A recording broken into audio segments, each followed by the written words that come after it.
हाल ही में हमारे YouTube के परिवार के सदस्य के द्वारा एक ऐसा सवाल पूछा गया था कि अगर जो हम अपनी जो इनकम है वो इनकम हमारी जो नौकरी है, जो भी सोर्स ऑफ बिजनेस है, उसी के ऊपर आधारित होती है कि जो उसको गुजारा देना है, जो उसको मेंटेनेंस पत्नी को देना है, उसी के ऊपर वो आधारित होती है। तो ऐसी इस स्थिति में अगर जो पत्नी कहती है कि जो पति है उसके पास ये नौकरी है, इस नौकरी से वो इतनी आय अर्जित करता है और उस नौकरी से हमें इतना अमाउंट या सच अमाउंट हमको बतौर मेंटेनेंस यानी कि बतौर गुजारा भत्ता हमको दिलाया जाना चाहिए। तो उनका एक जो कथन आया था, जो उनको रिप्लाई आया था, वो इस चीज़ पे अवश्य आकर्षित करता है कि अगर जो पत्नी ने हमारी नौकरी के ऊपर और नौकरी से ही हमारी जो अपनी गुजारा भत्ता मांगा है, तो हम अगर जो अपनी नौकरी ही छोड़ दें तो उसको गुजारा भत्ता नहीं देना पड़ेगा। अगर जो कहने का सेंस ये है कि अगर जो नौकरी पे ही अगर जो आश्रित है पूरी तरीके से, कि अगर जो हम नौकरी से उससे हम जो जनरेट हो रही है उसकी इनकम और उस नौकरी से हम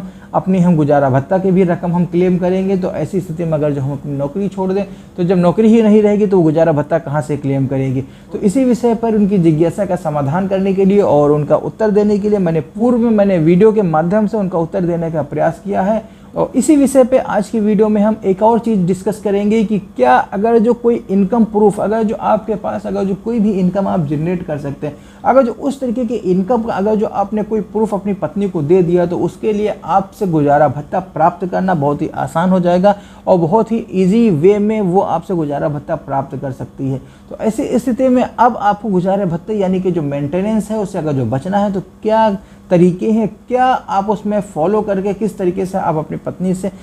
आप उसको मेंटेनेंस देने से अपने आप को रोक सकते हैं। नमस्कार, मैं हूं Brajnandan, advocate and legal consultant. स्वागत है आपका एक बार और आपके अपने इस चैनल पे। और आज की वीडियो में और आज के जो जानकारी जो दी गई है उसी पे हम डिस्कस करेंगे कि किस तरीके से आप अपनी जो मेंटेनेंस अपनी पत्नी को जो उसने क्लेम किया है उसे देना चाहते हैं। अगर जो नहीं देना चाहते हैं, क्योंकि सामान्यतः तौर पे, जाहिर से तौर पे जितने भी हस्बैंड या जितने भी जिनके विरुद्ध अगर जो मुकदमा योजित किया जाता है वो किसी भी तरीके से मेंटेनेंस देने के लिए तैयार नहीं होते हैं। तो अगर जो मेंटेनेंस नहीं देना चाहते हैं तो आखिर अल्टीमेटली आपको करना क्या होगा। वीडियो शुरू करने से पहले एक चीज़ और मैं बताना चाहूँगा, अगर जो आप वीडियो पे फर्स्ट टाइम आए हैं, पहली बार आए हैं, तो उसको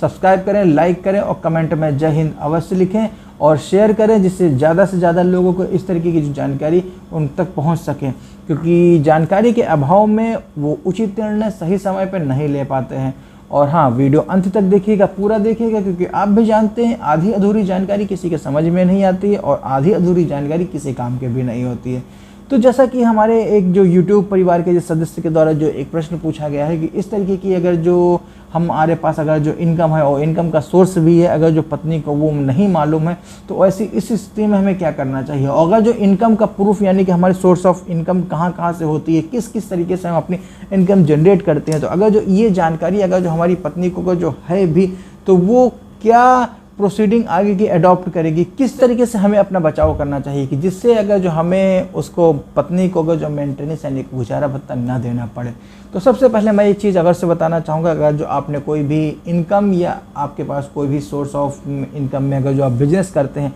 या अगर जो मैं दूसरे शब्दों में कहूँ, क्योंकि मेंटेनेंस का क्लेम करना बहुत ही आसान होता है अगर जो हस्बैंड नौकरी में होता है, क्योंकि नौकरी और जो सर्विस होती चाहे वो प्राइवेट हो या गवर्नमेंट में हो, क्योंकि नौकरी को क्लेम करना और उसको प्रूफ कर पाना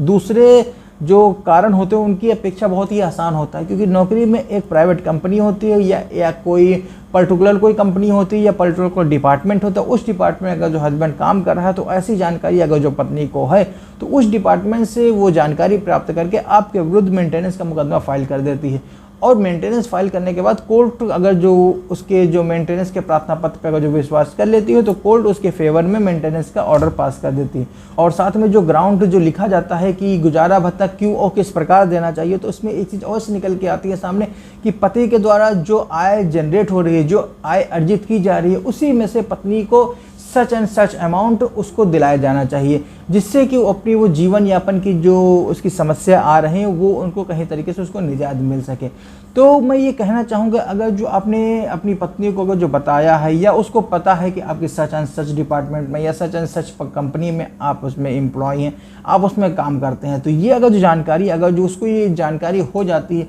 या उसके पास रिटर्न में कोई डॉक्यूमेंट मिल जाता है, रिटर्न में डॉक्यूमेंट में कहने का सेंस ये है कि हस्बैंड की हो सकता है सैलरी स्लिप हो सकती है या उसका आई कार्ड हो सकता है, जिससे कि वो कोर्ट में जब बतौर एविडेंस वो पेश कर सकती है, और ये एविडेंस बतौर जब कोर्ट में पेश करेगी, कोर्ट में अगर जो इस तरीके के जो फैक्ट निकल के सामने आते हैं तो कोर्ट ये प्रिज्यूम करती है कि ये सच एंड सच डिपार्टमेंट है, सच एंड सच जो कंपनी, इसमें जो हस्बैंड है ये यहाँ काम करता है, और यहाँ से जो सैलरी है वो सैलरी का जो अमाउंट उसको पता हो जाता है, उस अमाउंट के आधार पे अपना मेंटेनेंस क्लेम कर देती है। तो वैसे इस स्थिति में अगर जो कोई हस्बैंड है, अगर जो कंपनी में अगर जो काम कर रहा है, या प्राइवेट सेक्टर में या गवर्नमेंट सेक्टर में या किसी गवर्नमेंट या प्राइवेट डिपार्टमेंट में कुछ काम कर रहा है, तो वहाँ से जो सोर्स ऑफ इनकम जो पत्नी को जो प्राप्त करना चाहिए वो प्राप्त करके वो कोर्ट में पेश करके आसानी से गुजारा भत्ता प्राप्त कर सकती है। जो भी हस्बैंड या जो भी व्यक्ति अगर जो किसी तरीके के उनके पास बिजनेस है या कोई अन्य कोई काम करते हैं, या जैसे कि किसी तरीके का अगर जो कोई उनसे अगर जो कमीशन बेसिस पर अगर जो किसी से काम करते हो, इस तरीके की अगर जो कोई उनके पास सैलरी या उनके पास जो इनकम आ रही है, तो इस तरीके की इनकम का कहीं से कोई प्रूफ नहीं अवेलेबल हो पाता है। क्योंकि बिजनेस अगर जो कोई व्यक्ति कर रहा है तो बिजनेस की इनकम हज़ारों में भी हो सकती है और लाखों में हो सकती है। उसका एक पर्टिकुलर कोई एक टाइम नहीं होता, पर्टिकुलर कोई एक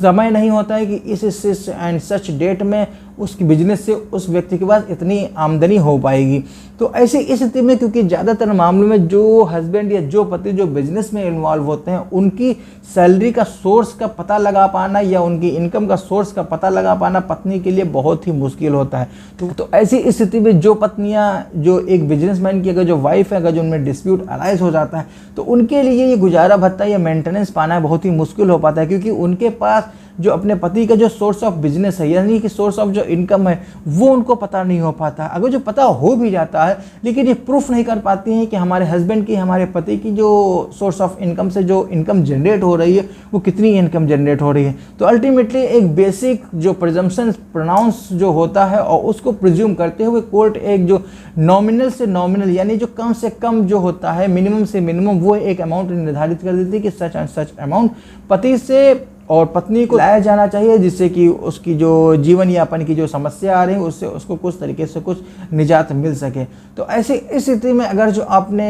किसी तरीके का अगर जो कोई अपना बिजनेस अडॉप्ट कर रखा है, और बिजनेस अगर जो आपका कैरी ऑन हो रहा है, तो वैसे उस स्थिति में आप क्या बिजनेस कर रहे हैं, तो अगर इस तरीके की जानकारी अगर जो आप छिपा सकते हैं, आप उसको अगर जो क्लोजनेस रख सकते हैं, सीक्रेट रख सकते हैं, तो उसको ज़रूर रखें। अगर जो ये इस तरीके के अगर जो कोई भी रेमेडी या अगर जो कोई भी डॉक्यूमेंट, जाहिर से तौर पर बिजनेस में, क्योंकि जब बिजनेस होता है तो उसमें जो ट्रांजैक्शन होता है वो ज़्यादातर मामलों में अब ऑनलाइन होने लगा है, और इसी के साथ में जीएसटी भी फाइल होने लगा। अगर इस तरीके का जो कोई डॉक्यूमेंट हो गया, जीएसटी का बिल हो गया, या जीएसटी के अगर जो असेसमेंट बिल हो गए, या इनकम टैक्स के इस तरीके का अगर जो कोई बिल हो गया, अगर जो पत्नी के हाथ अगर जो लग जाते हैं, तो वो बतौर एविडेंस कोर्ट में पेश करके आपसे मेंटेनेंस क्लेम कर सकती है। और वो मेंटेनेंस का आधार उसी डॉक्यूमेंट या उसी एविडेंस में अवश्य मेंशन कर रखा होता है, क्योंकि वो एविडेंस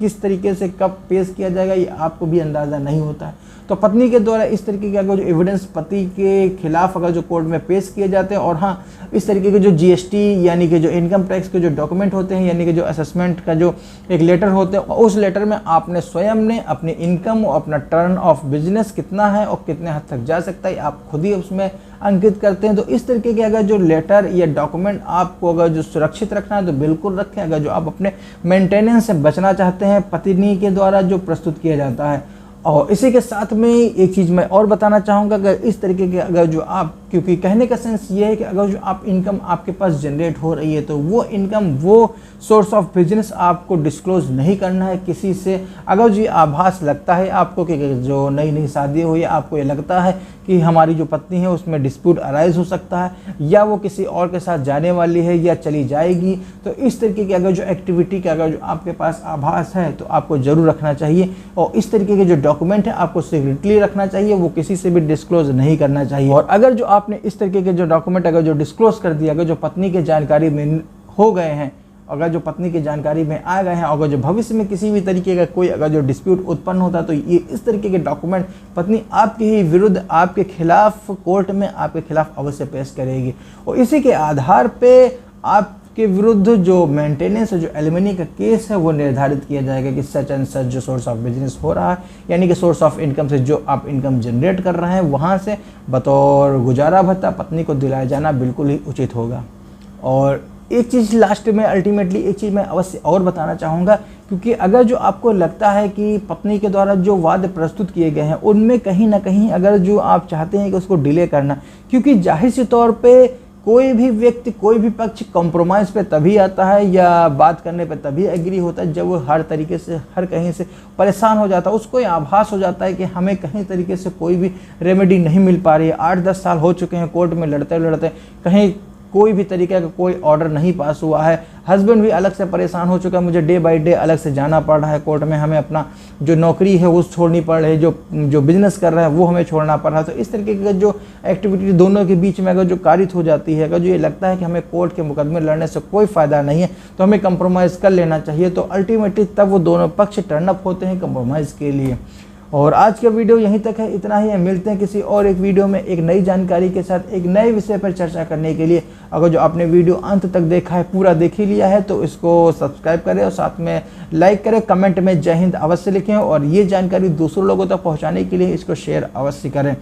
और अगर जो आपकी कोई जिज्ञासा है किसी विषय पे, अगर जो आप हमसे निजी जानकारी प्राप्त करना चाहते हैं तो स्क्रीन पे नंबर फ्लैश हो रहा है, आप संपर्क कर सकते हैं और अपनी निजी विषय पे हमसे जानकारी प्राप्त कर सकते हैं। और मिलते हैं किसी और एक वीडियो में एक नए विषय पर। तब तक के लिए हंसते रहिए, मुस्कुराते रहिए और हाँ, वीडियो अंत तक देखने के लिए प्रेम पूर्वक धन्यवाद। जय हिंद।